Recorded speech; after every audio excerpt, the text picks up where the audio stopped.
Hi, this is Lauren Winsler with Frost Mortgage Lending Group, and I'm joined today by Roloff Drent with Praxis Realty. Hi, Roloff. How you doing today? Good. How are you doing, Good. Lauren? So today we're going to talk about the top four housing opportunities, rather, in the housing market, and how to buy your new house. And Roloff is a licensed realtor and well suited to answer those questions. I guess at the end of this short talk, you'll hopefully have a better idea on how to get a good deal. I think that's what people want, is they want to know how to find the right house, but find a good deal. Wouldn't you say? Yeah, definitely. And this market, like no market before, is providing opportunities where previous market might only have had one of these opportunities, but now we have all four of those, and I'll tell you what they are.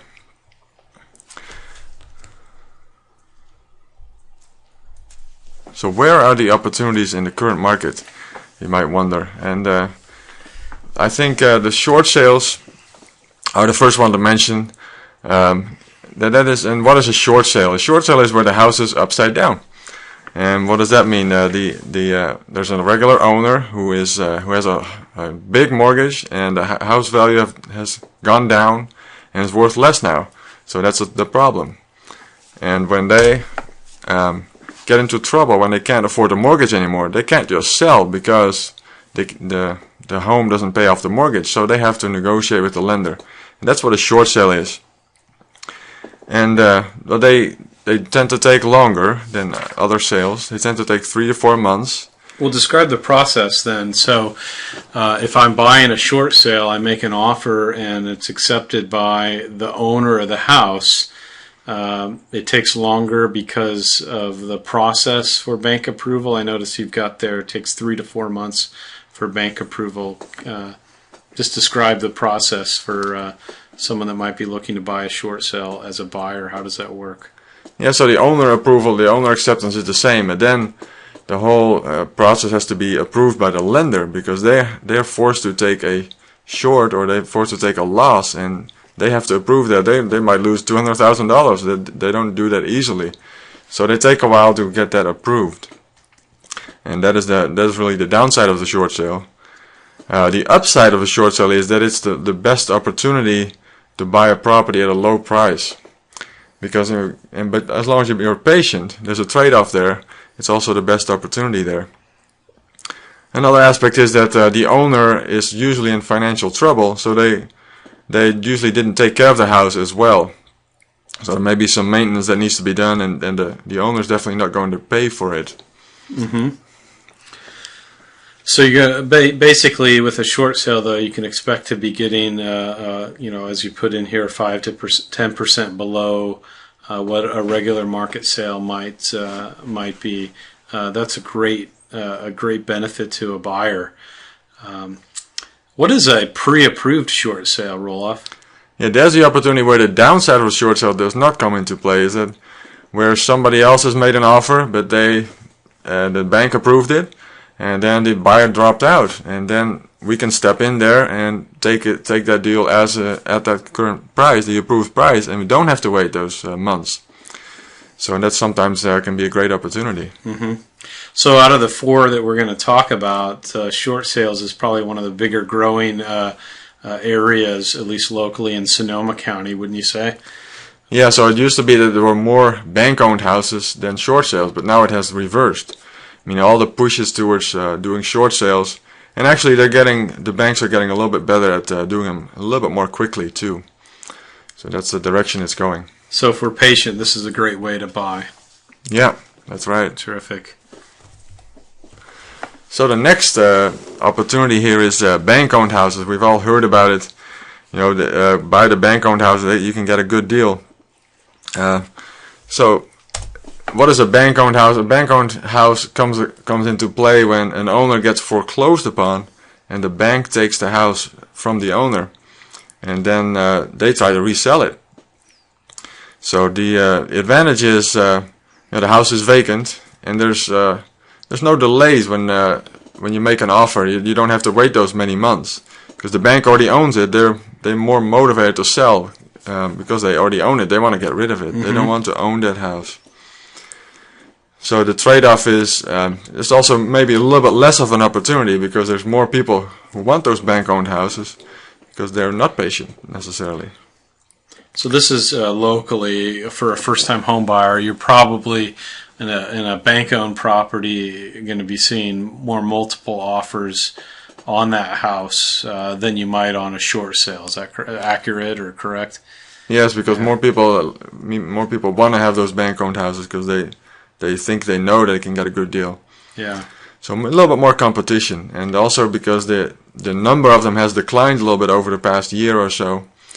That makes it a little bit tighter market.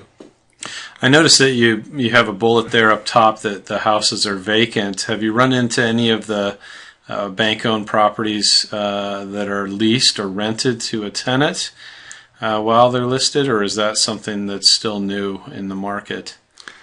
Yeah, that doesn't happen too often because as soon as the bank takes the property, they try to get the owner or any tenant out of there. So they try to get the property vacant because they know it sells better. I know in some markets that's more common to have a tenant showing you the house almost. I know Freddie Mac and Fannie Mae are starting to lease properties. So, yeah. But in any case, so how do they compare? I mean, I wanted to bring up too. I mean, you hear the phrase REO. That's what does REO stand for? REO means real estate owned, and that means by the bank. And another thing about bank-owned houses is there's sometimes an opportunity to build sweat equity because the houses that didn't sell in short sale, maybe because they were in such poor shape, then the bank ends up with them. And the bank usually doesn't fix up these houses. So if you really want to have a house at a discount where you can put in some sweat equity and really bring up the value, that is another good thing about the bank-owned houses. So in short, you know, an REO or bank-owned versus a short sale, how would they compare? I mean, is it mostly the timeline that it takes to complete a purchase, or just the supply and demand, I guess, aspect of as a buyer? How would you say they compare? So with a short sale, you're going to have a little bit less competition from other buyers, and you can offer a little bit lower, but you have to be patient. Okay. A bank-owned house, more competition, and a little bit higher prices maybe. Well, let's move on. So regular sellers. Tell us, are there any regular sellers out there? Right, I love that photo. Yeah, there's. I mean, it's still half the market. I mean, so it's not definitely not insignificant. Okay. So and this is the category that has always been around, and there's certain advantages to that. The advantage is people usually take care of their house, so they're in better shape. More pride in ownership, a little bit more workmanship to the owning the house, I guess, if you will. Yeah, and they're not in financial trouble, so terrific. they take care of the house. And also, when you find something wrong with the house, you have an opportunity to bring that up to the seller and say, "Hey, we need to have a little discount, or can you fix this before we close?" I mean, a regular seller is going to be motivated to fix it because they end up getting some money out of that purchase when you purchase the house, while a short sale seller does not. So they're not motivated or able to make those repairs. So clarify that. We talked about short sales and bank owned. For a short sale, it's virtually impossible to get the seller to fix something. That's whereas right. a bank owned, maybe you can get them to fix things health and safety wise, whereas a regular seller can step in and either negotiate on the price or get something fixed that needs to happen to have the purchase close. Yes, that's exactly right. So easier to finance with FHA and VA. What does that mean, Roelof? That means FHA is a large part of the market here, and with an FHA loan, you're going to have an inspector, or the appraisal acts as an inspector, and they're going to really look at the house if there's any repairs that need to be made. And with a bank-owned or short sale, there may be repairs, but nobody's going to fix them, so the loan cannot close in that case. Yeah. And with a regular seller, you can negotiate for them to make those repairs. Although I also have to mention, and you probably know more about that than I do, but I have to mention, even with houses that need work, there's a certain loan program out there that will allow you to use the loan to fix up a house. Is that right? Yeah, that's right. Look for the top 9 loan programs for first-time buyers, another segment in this series. So that covers the FHA 203K purchase program. So great point, Rolf. Yeah, definitely listen to that one because a loan is really a big piece of a home purchase. Well, let's move along. Okay. What's a flip? A flip, you flip a coin, right? So that's somebody, and usually they're companies, they can be individuals, but they buy a house that's in really poor shape. I mean, it could be a foreclosure. They bought it maybe at the courthouse steps where they had to pay cash for a house that's in really bad shape, and then they go spend the money and fix up that house and make it look nice and make it look presentable and make it so that it's move-in ready and it looks beautiful. And that's if you're looking for that, then that's a great opportunity, which is also a thing that was not in previous markets so prevalent. So a flip isn't what people may have thought of from 5 or 7 years ago, or something where someone was buying a property and trying to make a quick profit on it. This is a situation where they're buying a property and fixing it up. Yeah, they're really putting some work on it, some work into it. It's not a flip where you buy it the next day for a higher price. The market's not moving like that just yet. So no, so they're beautiful properties, and they're vacant. They're usually staged, so they're just, you can get excited about properties like that when you walk through them. Mm-hmm. And also they don't need repairs. So usually with FHA and VA loans, you don't have a problem there. Except there's a little caveat. Sometimes if they're flipped within the 3 months, sometimes it's there's a little bit more hoops to jump through. That's right. Yeah, the FHA normally doesn't like to finance flips, but they currently have a flipping waiver to the 90-day rule. But that's something we can talk about in subsequent presentations. They definitely, because of the property condition, are easier to finance with low down payment loans, either FHA or 100% financing if you're VA eligible, or some of the other government programs, because they won't typically have health and safety concerns or other inspection issues. Right. So it's very true. So they're like new. So they're easy to show. As a realtor, would you say people get more excited about a flip when they walk through the Yeah, rooms? they get more excited. Of course, you pay full market value. I mean, these investors, they fix up the house. They want to get their money's worth. Mm-hmm. So there's not those discounts that you can expect. So that's great. We've kind of covered the 4 opportunities in the market: short sales, bank-owned, regular sales, and flips. And it really covers most of the types of sellers and sales that you would run into as a first-time home buyer or a move-up buyer in this market. Rolf, where do I go to learn a little bit more about you, and how do I get in contact with you?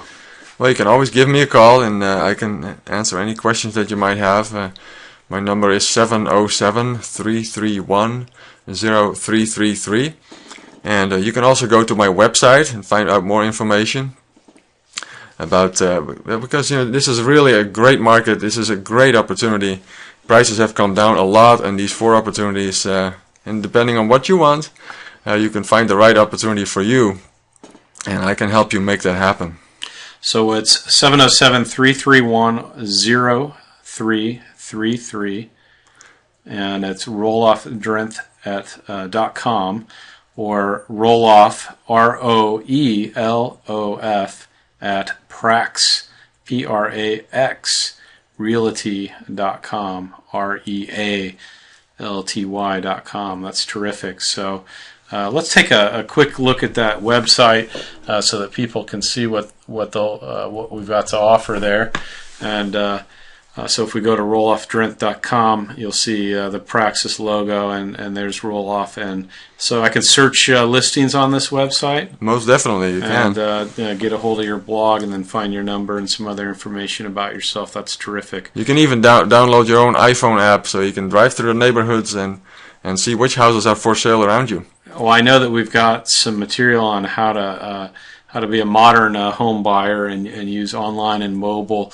So look for that presentation in our series of webcasts here. So, Roelof, thanks for joining us and going over this material. I really appreciate the time you've taken, and I know our listeners and viewers have as well. Well, thanks for having me.